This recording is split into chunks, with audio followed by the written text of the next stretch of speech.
আজ গেছিলাম জুডিওতে। সেখানে গিয়ে কিছু জামা ট্রাই করলাম। এই ওয়ান পিসটা তো আমার ভীষণ পছন্দ হয়েছে, ঠিকঠাকই লাগছিল আমার গায়ে। আর এই পিসটা আমার সাইজে ছিল না, আমি যেটা পরেছিলাম সেটা এক্সেল ছিল। আর এটার ওপরে কোনো শ্রাক আমি খুঁজে পাইনি, আর আমি এই ধরনের ড্রেস শ্রাক ছাড়া পরতে পারি না, সেই জন্য এগুলো আমার নেওয়া হয়নি।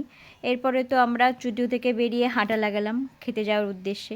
তারপর বেশ কিছুটা হাঁটার পর তারপরে পেয়ে গেলাম হচ্ছে আমার হাজব্যান্ডেরই রিকমেন্ডেড টিবেটিয়ান হর্স। ওখানে ঢুকলাম। বাইরের পরিবেশটা এই রকম ছিল, আর ভিতরের অ্যাম্বিয়েন্সটা ছিল এই রকম। আর ওখানে একটা লাইট মিউজিক চলছিল, যেই মিউজিকগুলো সাধারণত পাহাড়ি অঞ্চলে বাজে।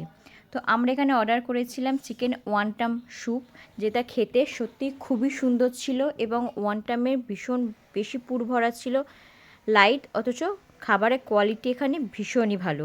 তারপরে আমরা নিয়েছিলাম হচ্ছে ডাইনামিক চিকেন। এটা দেখতে পাচ্ছ গ্রিন চিলিতে ভর্তি, ভীষণই স্পাইসি ছিল, কিন্তু টেস্ট সুপার সুপার ছিল টেস্ট।